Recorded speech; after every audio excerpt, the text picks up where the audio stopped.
ప్రపంచంలో ఎక్కడున్నా మీ గోత్రనామాలతో వేదమందిర్ నిర్వహించే ఆన్లైన్ పూజలు హోమాల ద్వారా దైవ అనుగ్రహాన్ని పొందండి.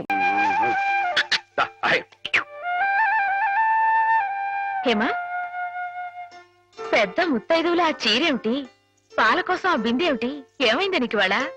ఏం కాలా, నేను వెళ్ళి నీళ్లు తీసుకొస్తాను, నువ్వు వెళ్ళి పాలు తీసుకురా. రోజు నువ్వెళ్ళి పాలు తీసుకొచ్చేదానివి, ఇవాళ కొత్తగా ఏం మార్పు వచ్చింది? నిన్నటి ఆదివారం వెళ్ళిపోయి వాళ్ళ సోమవారం వచ్చింది, అదే మార్పు. పెద్ద మాటలు. నేనెప్పుడో నీళ్లు తీసుకొచ్చేసాను, నువ్వు వెళ్ళి పాలు తీసుకురా. టైంకి సరిగ్గా కాఫీ అందకపోతే ఒక్క నిమిషంలో సోమవారాన్ని మంగళవారం చేసేస్తాడు నాన్న. నువ్వు వెళ్ళు.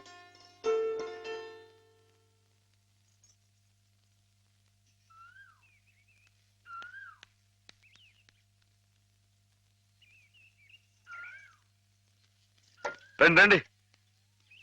ఏంటమ్మా గారు ఆలస్యం లేచారంటండి? కళ్ళు కలవల్లా ఉన్నాయి. పాలు పాలు రెడీయేగానండి. రాత్రి స్టేజ్ మీదకి అసలు నిజంగానే ఆదిశక్తి వచ్చి ఉందండి. చూశారు కదండి రాత్రి మీరు వచ్చిన వంగతో వాళ్ళందరినీ ఎలా ఉతికి పారేశానో. పాలు రాత్రి దెబ్బతో నాకు గట్టి నమ్మకం వచ్చేసిందండి. నాకు ఎప్పుడు ఏ ఆపద వచ్చినా మీరు వచ్చి కాపాడేస్తారని. నువ్వు జాగ్రత్తగా ఉంటే నీకు ఆపదలు ఎందుకు వస్తాయి? అసలు ఎదుటివాడిని చదవగలిగే లౌక్యం నీకు రావాలని రోజు దేవుడికి దండం పెట్టుకుంటున్నాను. నిజమా అమ్మాయి గారు? రోజు నా గురించి మీరు దేవుడికి దండం పెట్టుకుంటారా? పాలు చూడు. బాగుంది నాన్న, బాగుందండి. శుభం. మరి అబ్బాయికి అమ్మాయి నచ్చింది కాబట్టి ఆ ఇచ్చిపుచ్చుకోవడాలు కూడా మరి మాట్లాడండి బాబు. అబ్బాయి గారికి అమ్మాయి గారు పాస్ అయిపోయి సరే అండి, మరి అమ్మాయి గారికి అబ్బాయి గారు పాస్ అవ్వట్లేదు ఏంటండి? అయ్య బాబా. వెళ్తాం గారు, మిమ్మల్ని కొంచెం అలా బయటికి రండి. రండి. అమ్మాయి గారు, మీకు పెళ్లి కొడుకు అన్ని విధాలా నచ్చితేనే ఈ పెళ్లి జరుగుతుంది, లేకపోతే జరగదు. చెప్పండి, మీకు అబ్బాయి నచ్చాడా? ఆడపిల్లలు నువ్వు ఇట్ట అడగగానే అట చెప్పేస్తారా? రైటే లేండి, ఇటప్పుడు కొంచెం ఇరకాడంగానే ఉంటుంది. ఓ పని చేయండి, అబ్బాయి మీకు నచ్చితే నవ్వుతూ తలదించుకోండి, నచ్చలేదు అనుకోండి కోపంగా నాకు తిరిగి చూడండి. అయ్యి బాబాయ్, అదేంటండి? అటు నవ్వు కాదు, ఇటు కోపం కాదు, అటు బాధగా చూసి అర్థం ఏంటండి? నాన్నని, చెల్లెల్ని, మిమ్మల్ని అందరినీ వదిలి వెళ్ళాలంటే బాధగా ఉంది. రైటేనండి, ఆడపిల్ల అంటే అంతే కదండి. పాప రేపు హేమ గారు కూడా అంతేలే. వదిలేస్తే లింకులు పెట్టేస్తాడు. నీకాయన నచ్చారా లేదా అది చెప్పు.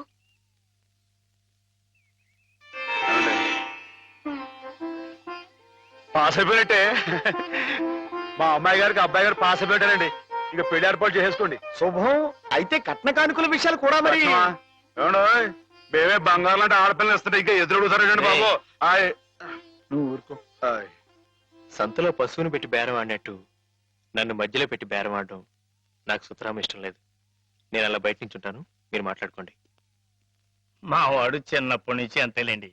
కొన్ని పద్ధతులున్న మనిషి, మధ్యతరగతి వాళ్ళం కదా.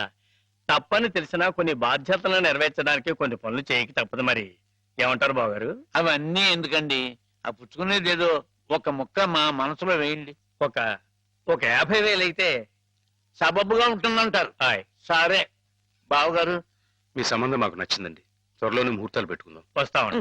నమస్కారం. విన్నావటే, 50,000 కట్టడం కానీ ఒక క్షణం ఆలోచించకుండా ఒప్పేసుకోండి మీ అన్నయ్య గారు. అంతటితో ఆగుతుందా? లాంఛనాలని అవని ఇవని ఇంకా అమాం బాపతు ఇంకో 10,000 దేగుతుంది. కాస్త డేకితే మాత్రం తప్పే ఉందండి, మంచి సంబంధం అనుకున్న తర్వాత. ఒరే డబ్బు గురించిన ఆలోచన ఎందుకు బాబుగారు? ఈ ఇంటిని అమ్మేస్తాను. జోకులు వేస్తున్నారా బాబు గారు? లేదయ్యా, నిజంగానే అమ్మేస్తాను.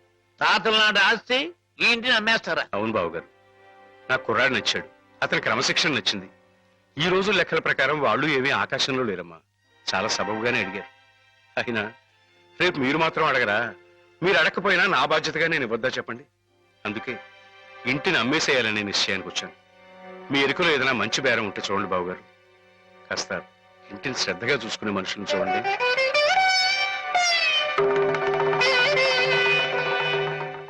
బామ్మగారు.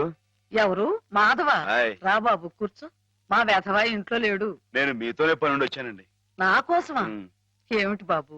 నేను మిమ్మల్ని ఒకటి అడుగుతానండి, మీరు కాదనకుండా నాకు మాట ఇవ్వాలి. ఏమిటది? ముందు మాట ఇవ్వండి, తర్వాత చెప్తాను.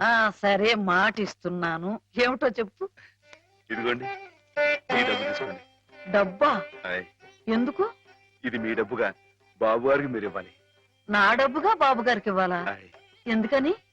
లలితమ్మ గారికి మంచి పెళ్లి సంబంధం కుదిరిందండి. 50,000 దాకా కట్నం అడిగారు. ఆ డబ్బు కోసం బాబు గారు ఇల్లు అమ్మేస్తున్నారు. ఇల్లు అమ్మేస్తే ఆయన ఏమైపోతారు పాపం? అందుకే కదండి ఈ డబ్బు ఇస్తున్నాను.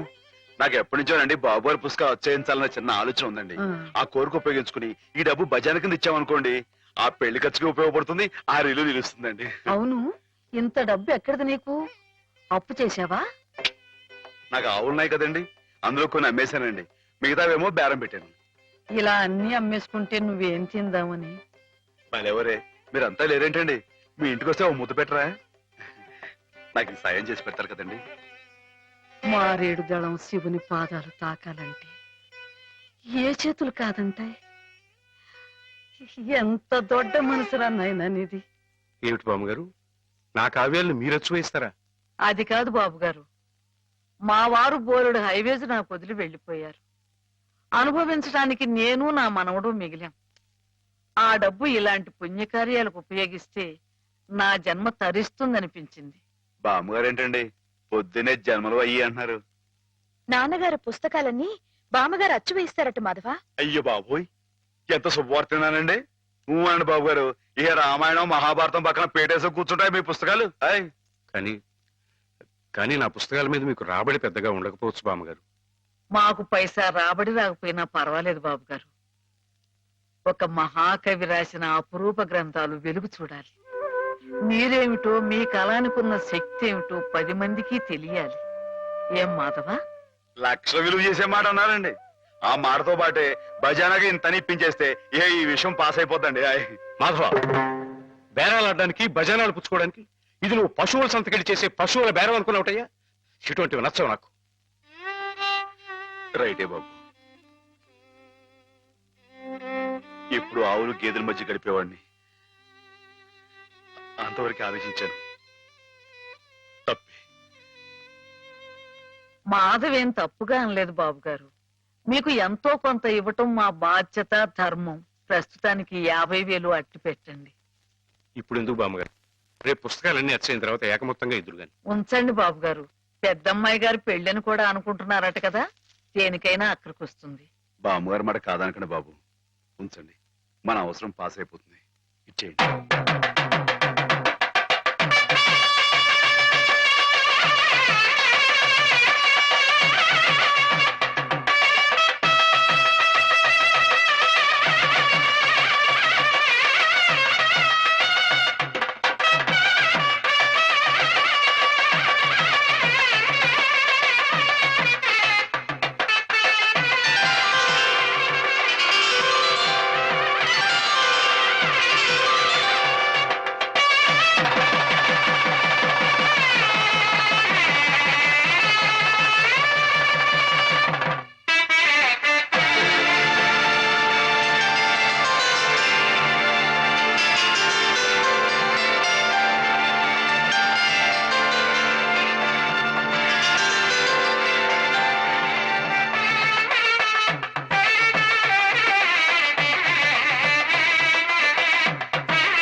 ఏమిటి?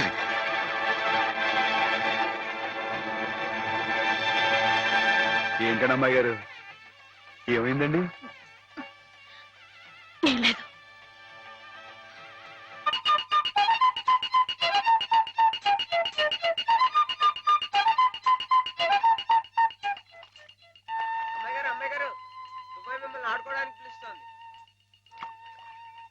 గుడికెళ్ళి వస్తున్నావమ్మా?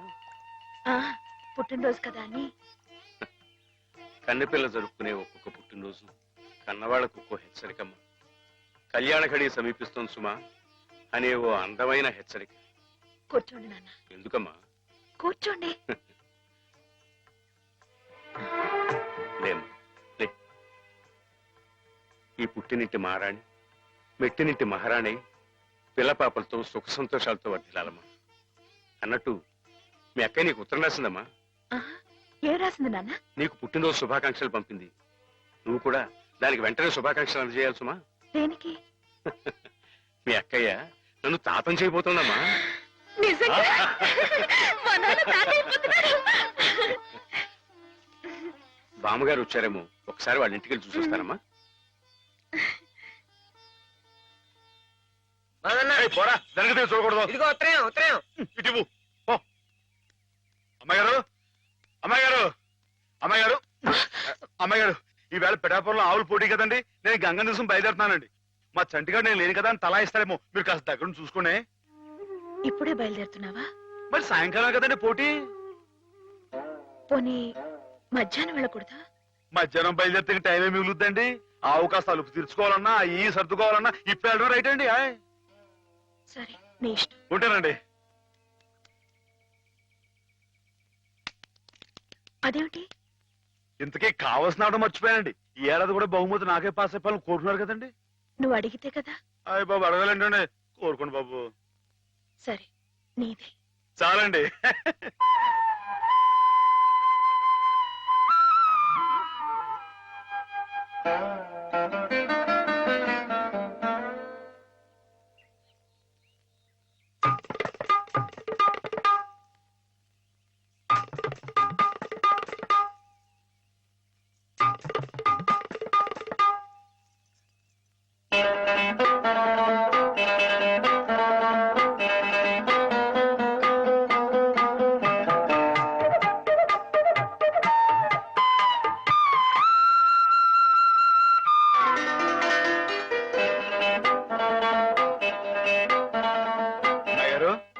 అమ్మాయి గారు, అమ్మాయి గారు, అయ్యో ఇంకా పడుకున్నారేంటండి?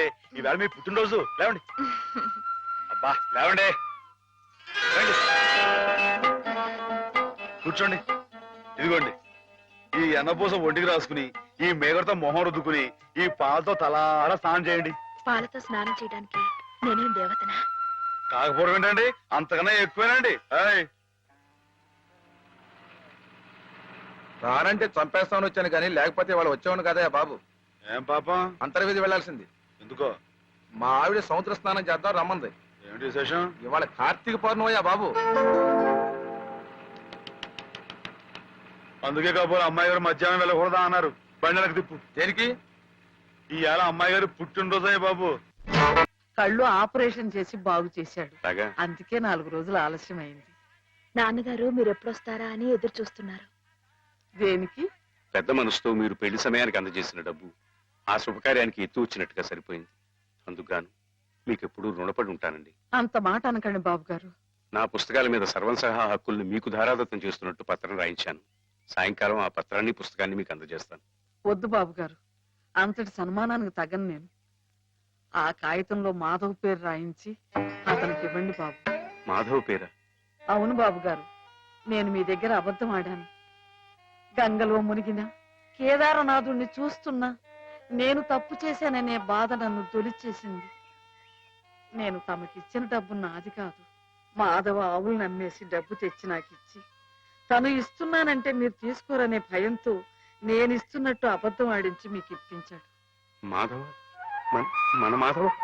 మీ ఇల్లు మీ చెయ్యి జారిపోకూడదని వాడి తపన. మీ పుస్తకాల్ని వాడి డబ్బుతోనే అచ్చు వేయించాలని వాడికి ఎప్పటి నుంచో కోరిక. అందుకే పుస్తకాలకి బయానా రూపంగా కొంత డబ్బిస్తే మీ ఇల్లు నిలుస్తుందని అలా చేశాడు బాబు గారు.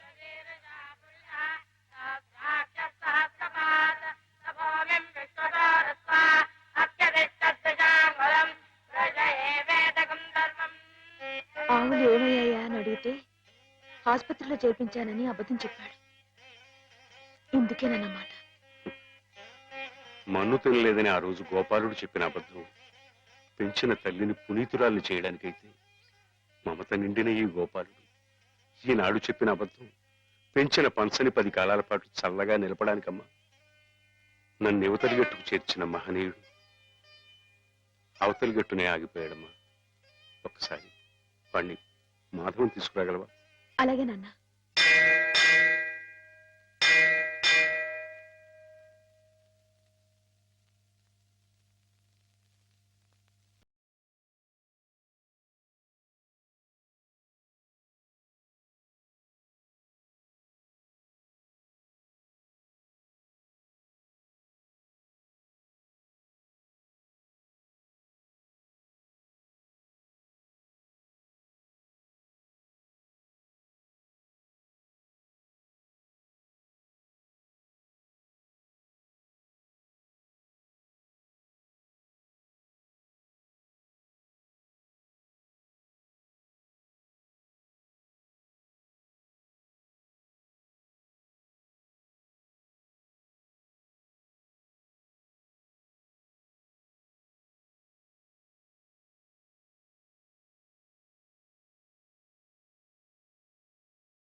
అమ్మాయి గారు ఎంతసేపు అయిందండి వచ్చి?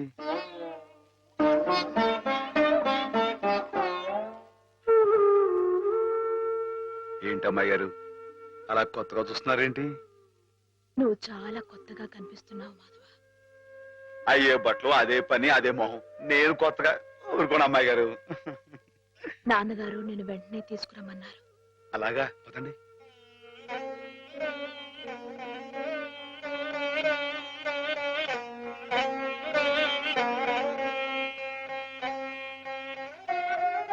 ఏమిటి ఈ అమూల్యమైన గ్రంథాలు ఏమిటి ఆచవకు అంకితం ఇవ్వడం ఏమిటి? నేనేం చెప్పను. మామయ్య మంచి పని చేస్తున్నాడు అన్న.